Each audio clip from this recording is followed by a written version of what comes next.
Welcome to the Market Like a Man podcast. I'm Wes Schaefer, the Sales Whisperer, your host. This is where ordinary entrepreneurs come for inspiration and education to do whatever it takes for as long as it takes until the job gets done. Look, when I made the leap from corporate America to running my own business, I had a wife, 5 kids, a mortgage, and they all wanted to eat and sleep in warm beds. I didn't have the luxury of hitting rock bottom while I found myself on my buddy's couch or in somebody's basement or going back home so mommy could dry my eyes, pat my back, and tell me everything is going to be okay while I find myself. Oh no. I had to put food on the table, a lot of food on the table, every single day, every week, every month.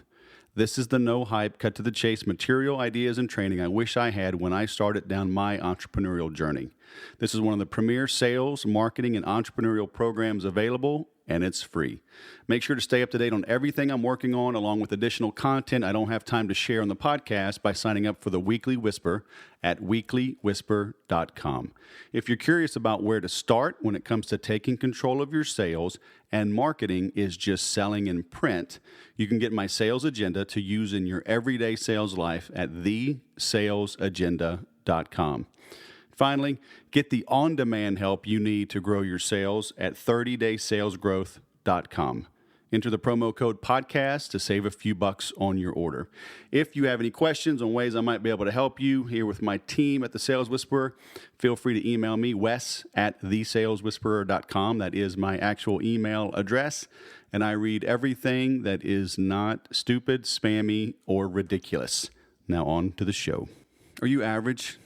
Ordinary, normal? If you do not use those words to describe yourself, your service, how you go about doing business, why do you let those types of words creep into your marketing?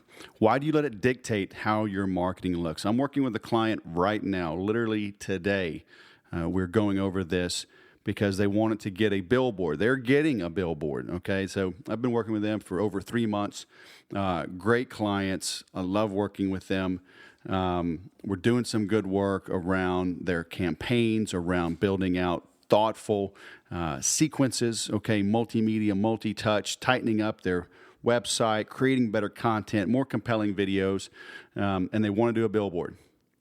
So I said, okay. They sent me the mock-ups they were getting done on 99 Designs and asked me for my input, and I said, they're all too average, ordinary, normal.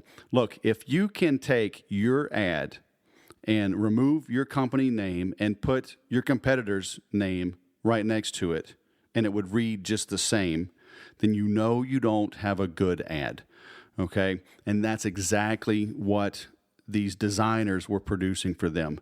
There was a slogan that could just apply to anything, okay? I mean, it literally could apply to accounting or fitness training or automotive repair. It was just this feel good, nothing of a slogan. And now keep this in mind. This is going on a billboard. Now, sure, sometimes in traffic is stopped. It'll come to a standstill. People are going slow. They may have time to read a billboard. But look around. Look the next time that you are stuck in traffic, and let me know, are people looking around, scanning the horizon, looking for billboards? Hell, they're not even looking for cars. Their faces are buried in their smartphones. They're on Twitter. They're on Instagram. They're on Snapchat. They're updating their Facebook, okay? And then as soon as traffic goes, they know it's time to go because the person behind them honks. Okay, so the one time they do look up and see a billboard, if it is crowded with content, if it has this innocuous, feel-good, nothing type slogan, if it has images, okay, the imagery that was on this billboard could have literally applied to, I've seen the same pictures on back surgery, on marriage counseling, on weight loss, on teeth whitening. I mean, so even the picture it didn't stand out. And so think about the person looking up, seeing that, and blah, and moving on. So that's if they're even going slow. Now imagine they're jamming down the road when it's not crowded with traffic, right? So I talked with them about their messaging. We came up with a very strong, very in-your-face, very short slogan or tagline, call to action. Okay. After talking this through, we also decided rather than send people to two places, right? You're going to confuse them. On the ads they had, it talked about sending them to a website as well as a phone number, and both were very small. So because they're confused and they don't see all of the information, they won't do either.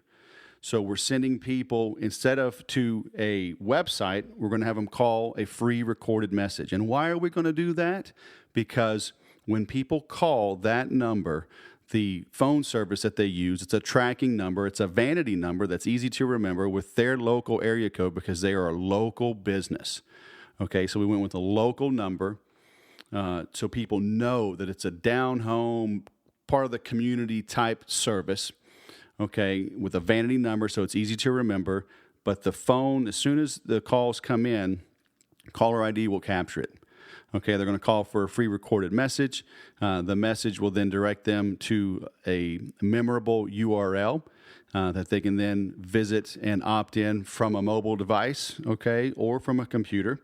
And so we can then qualify the leads based on who does indeed opt in for their free report, who calls to schedule a free consultation, versus those that just call and listen and hang up. But we can even look at how long did the people listen. Okay, if somebody listened to the very end and then did not opt in, they are more interested than somebody that just called and hung up after the first few seconds. Either way, these people are calling for a very specific service. That is still a lead. Okay, I can still call that individual and say, "Hey, this is Wes Schaefer at the ABC Clinic. I noticed you had called about some information on our weight loss program. What questions can I answer for you?" That's all you have to say. You don't have to know their name. You don't have to know their race, their sex, their age, nothing. All you have to know is that they called about your weight loss program.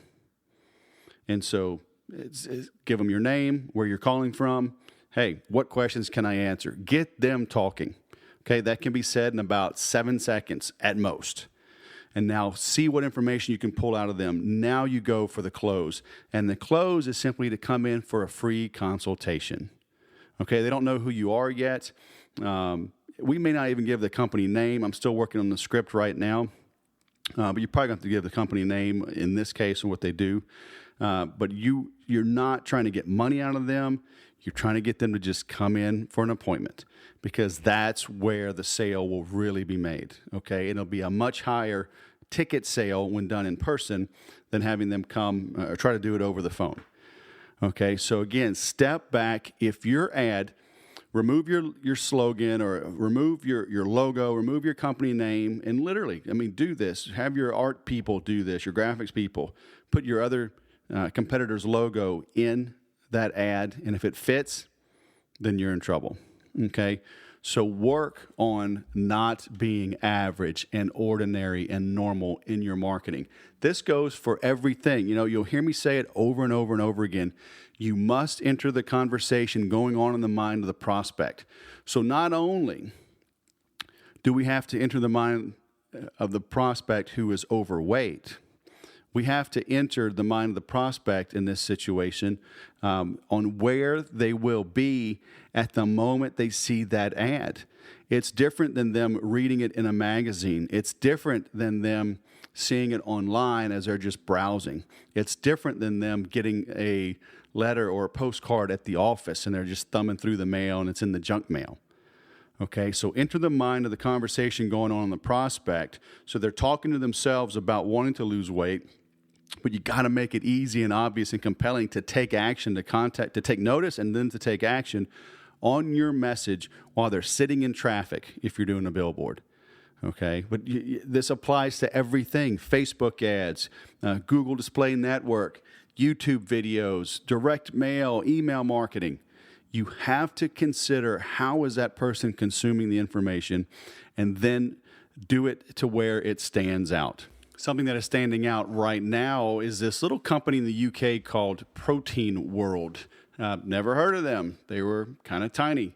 and they created an ad campaign. I guess they spent $250,000 or British pounds, which to me is not a little bit of money. So they can't be too small, but still, in general, you look at the GNCs of the world, these guys are small players. So they made these ads that said, "Are you beach body ready?" And it had an image. It's all yellow, big font. It had an attractive woman in a yellow bikini standing there.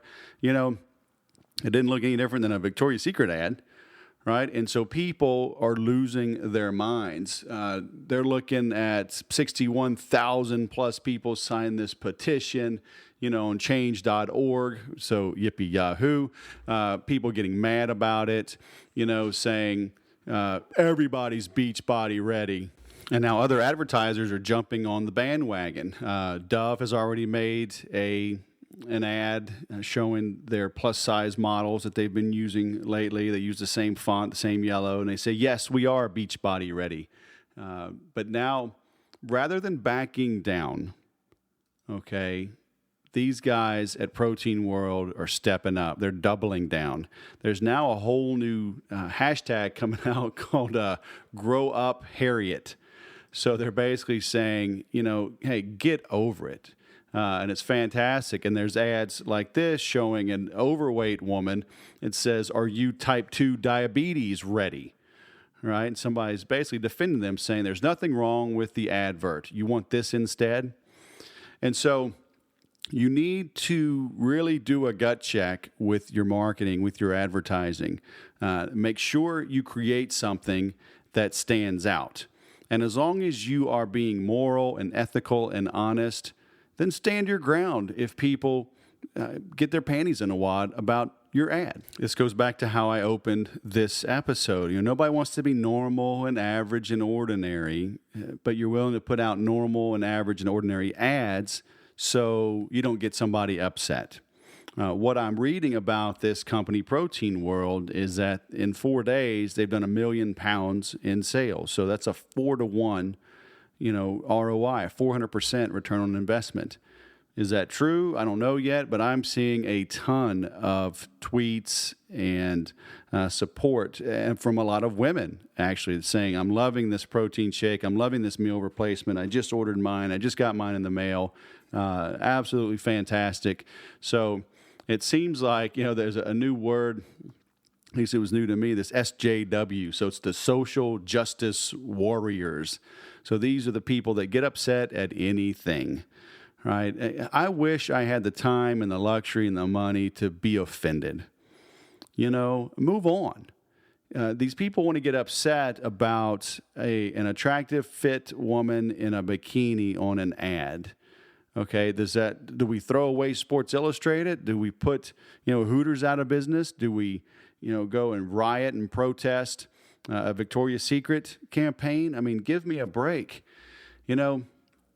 People really need to get a life. But the point is, getting back to business, are you willing to stand out? Are you willing to make an ad that makes a difference? Are you willing to make an ad that gets people fired up, that gets them motivated? Most people are not. That's why most people are average and ordinary.